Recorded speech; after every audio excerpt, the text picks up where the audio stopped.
If there were anything miraculous that I could do, if God just one day said, think of all the miracles in the Bible, and you can do one,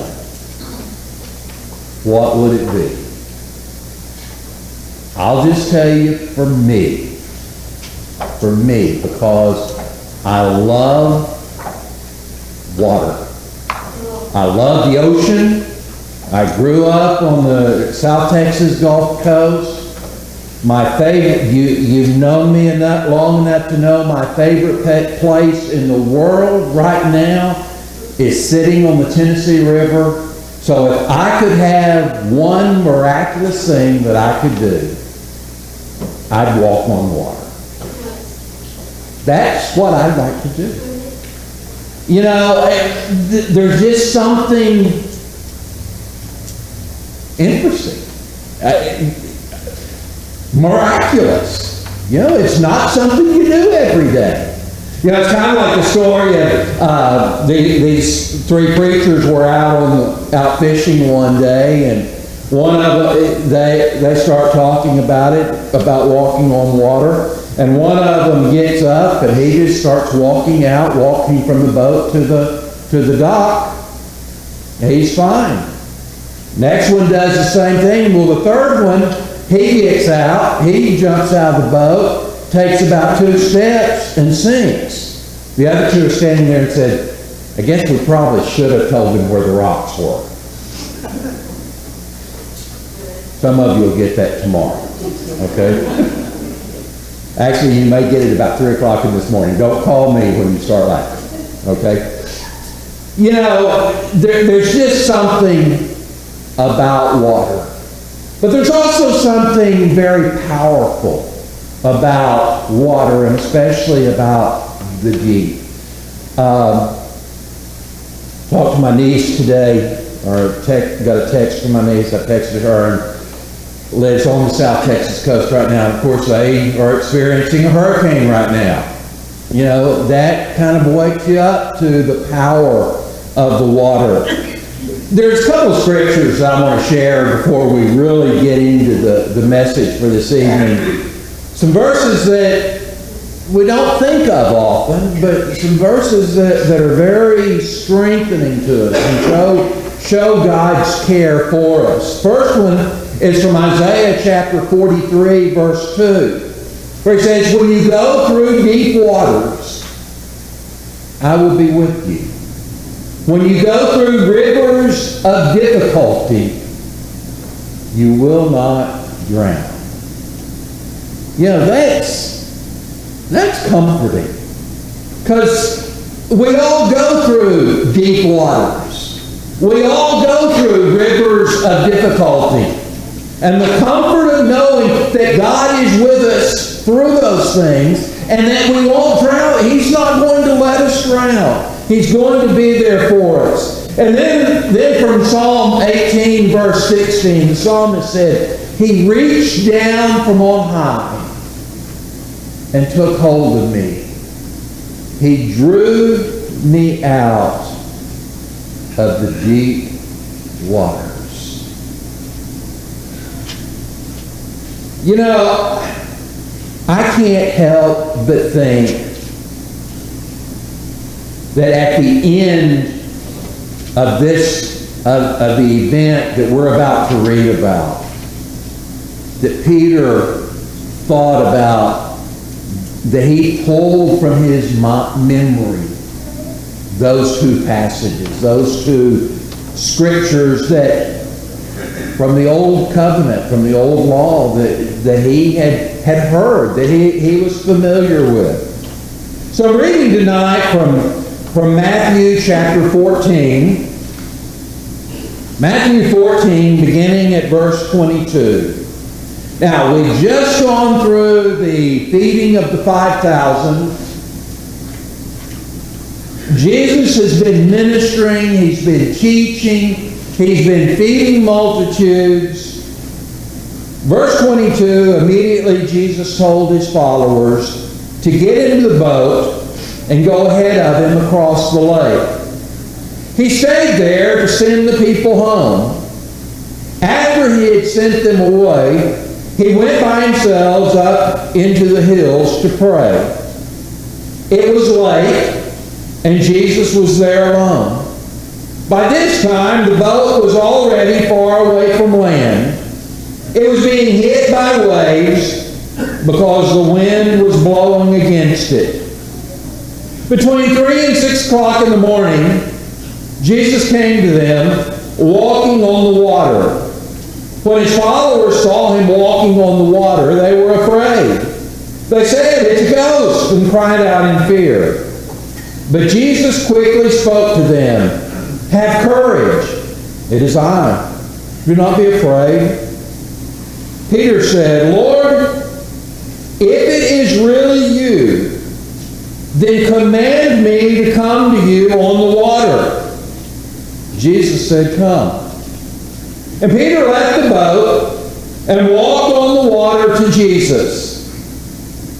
But when Peter saw the wind and the waves, he became afraid and began to sink. He shouted, "Lord, save me!" Immediately, Jesus reached out his hand and caught Peter.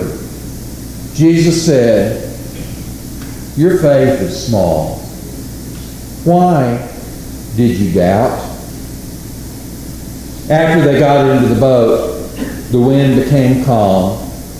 Then those who were in the boat worshiped Jesus and said, "Truly, you are the Son of God."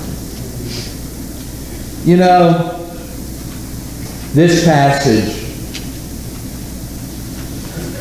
really is all about faith.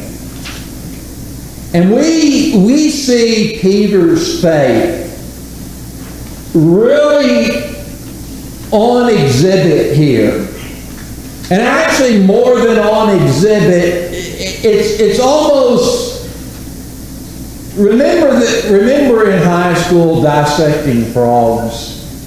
You know, you cut a frog open and just everything was out there on display. Well, that's what Peter's faith was. Peter's faith was right out there on display for everyone to see, for Jesus to see, and to see it really with its good points and bad. You know, the first thing we see is that Peter had a motivated faith. His faith, he trusted Jesus. You know, it's always kind of puzzled me, and I've shared this with you before. It's always puzzled me a little bit about this passage, that they're out in the middle of the water. They left Jesus on the shore, and then they're surprised when he comes walking to them on water. Well, what did they expect? What did they expect? How else was he going to get there? You know, sometimes we don't expect God to do what God can do. Sometimes we don't expect God to use His power in ways that He can. And we don't expect God to answer our prayers. And that creates a problem. But Peter's faith, he had a motivated faith. He wanted to walk on water. I mean, who wouldn't? Maybe you wouldn't, I would. I mean, I'd have been just like Peter. Well, I don't know.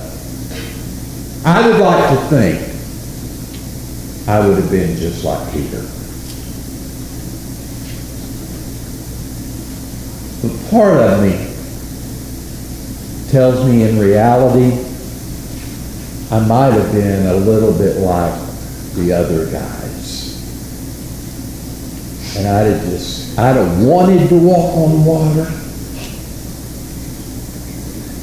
but not enough. Not enough to do something. See, Peter was motivated. And Peter had a moving faith. You know, before you're quick to condemn Peter for sinking, which we know that he did as we read this, before you're quick to get on to Peter for sinking and getting wet, remember, he was the only one that had enough faith to get out of the boat. You know, don't condemn Peter for getting wet when you're sitting in the boat with your life jacket on. You know, Peter was willing to get out there and trust Jesus enough to move. You know, I wonder sometimes how much we really trust God. I wonder how much faith, how much trust we really have. You know, we want to do great things for God. We want to do great things in the kingdom. We want to bring people to Jesus Christ. We want to turn this world around. We want to make a difference in the world. We want to make a difference in our nation. We want to bring our nation back to God. But yet, we just sit there in the boat and wait. Peter had enough faith that moved him and got him out of the boat. And Peter, I don't know how long, I don't know how many steps he took, but I know Peter did something that no other person who wasn't Jesus Christ did. Peter walked on water. And it's all because of faith. He trusted Jesus.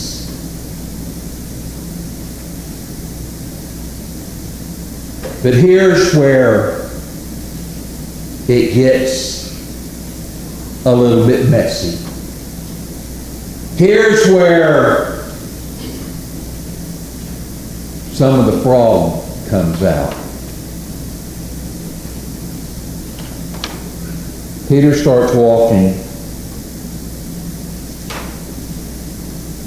And verse 30 says, "But when Peter saw the wind and the waves, he became afraid and began to sink." Peter had a mishandled faith.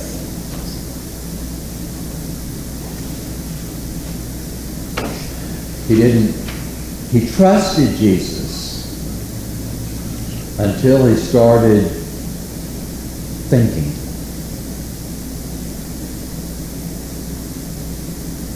You know, sometimes we let our thinking get the best of us. We let our logic take precedence over our faith. Let's face it, there are some things that God calls us to do that aren't logical. You know, there are some things that God calls us to do that we may, when we think about it, we think, well, I can't do that. I'm not qualified to do that. I'm not trained to do that. I don't have the ability to do that. I don't have the talent to do that. And guess what? You might be right. You might very well be right. You know, I'm just an old boy from Texas.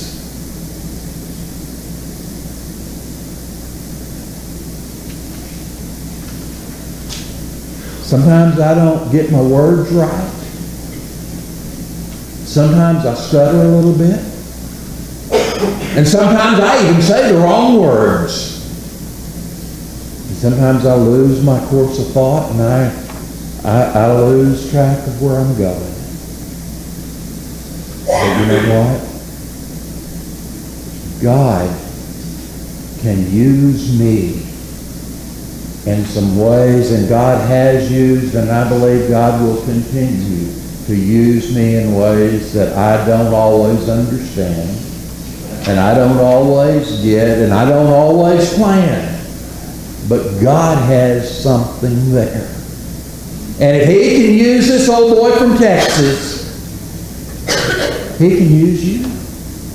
He can use each one of us in some way for something. I mean, if I were going out picking apostles, if I were going to go out and pick 12 men to help me turn the world upside down, let's see, I wouldn't have picked Matthew. I mean, he was a tax collector. You know, he was IRS. Go away.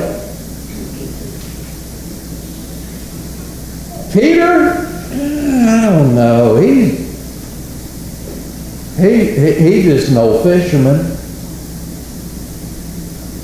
James and John, these are brothers that, first of all, they've got tempers and they've got some ego problems. Do I need to keep going through all 12 of them? And being Jesus, would you have picked Judas?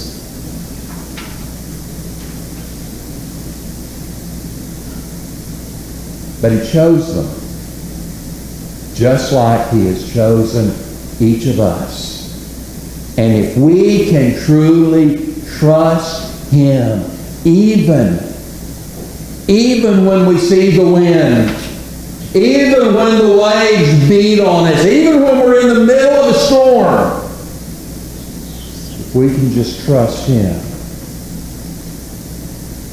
God can use us for great things.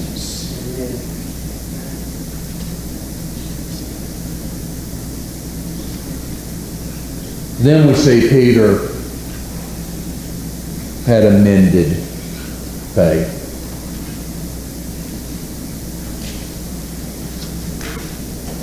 As Peter is losing what he's got going, his faith is growing very weak. He's sinking in the water. He calls out to Jesus, "Lord, save me." Peter's mended faith involved making a request. You know, when I was thinking about this picture and this scene, I thought about myself as a father.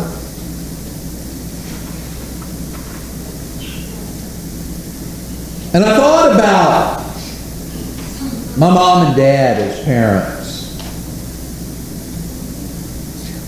Mom especially was one that, you know, she let me sink a few times. Did she know how to stop me from doing it? Maybe. Did she have information that if she had shared with me and I had listened to it, things might have come out differently? Maybe. But you know, sometimes the only way we learn is through experience. Now, I've shared with my sons, you know, you learn from experience. But it doesn't have to be your experience. You can learn from other people's experience. But something tells me that they're very much like their dad in that they're going to make their own mistakes. And they're going to make some of the same mistakes that I've made. And that's all right. Because I'm going to be there for them. Just like my mom was there for me. Just like God is there for each of us. Just like Jesus was there for Peter. Just waiting and say, okay, Peter, you're sinking. What do you need? And Peter says, save me. Peter needed that realization that he was going down. Jesus didn't need to know that. Jesus could see. But he wanted Peter to learn. So as Peter is sinking, he calls out to Jesus, Lord, save me. And Jesus reaches out his hand. You see, this mending involved a rescue. It involved Jesus reaching out his hand to Peter. But there's something that we don't often see in this picture. And there's something that we've got to understand, that Jesus reaches out his hand, and I don't think he grabbed Peter by the neck. I think he grabbed him by the hand, and Peter had to grab too. Jesus was ready to rescue. Jesus was willing to rescue. But Peter had to accept that rescue.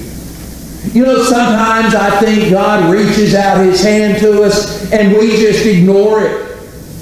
We just keep on going with life. You know, it's kind of like the guy that was on a mountain and he was falling. And he prayed, God, rescue me. And this branch was out there. And he sees the branch and he said, no, it's not going to hold me. It's not going to help. You know, sometimes we just have to have trust and faith. It was his only option. But rather than reaching out, because he didn't think it was the right thing, he ended up falling. God reaches out to us. Jesus got Peter out of danger, but Peter had to reach himself. This mending involved a rebuke. Now, this may not be one of our favorite parts of this story. We may say Jesus was a little bit, after all, Peter just got embarrassed. Here he was. Here he had an opportunity of being Mr. Something. And he goes back to the boat, with his head down, dripping wet. And Jesus didn't leave it like that. Jesus wasn't trying to add insult to injury. Jesus wanted to get his point across. And Peter needed to hear that Peter's problem was a lack of faith. A lack of faith. It wasn't that Jesus wasn't powerful enough to help Peter walk on water. It wasn't that Peter couldn't do what God wanted him to do. It was that Peter's faith grew weak. And Jesus, in his kindness, in his gentleness, he rebuked him. But he rebuked him with love. know what tone of voice, but when I play this scene, when I play it in my mind, Jesus looks at Peter and he kind of just shakes his head and he says, Pete, why is your face so little? Why didn't you trust me? And you know, maybe the reason that I hear that as I look at this passage is because that's how I hear God talking to me often. Jim, why didn't you just trust me? Look at faith.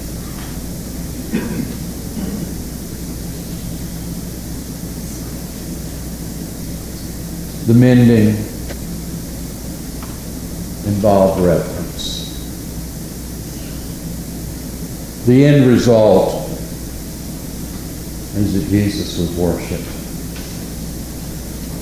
The end result is that not only Peter, but everyone who was in the boat recognized the power of God in Jesus Christ.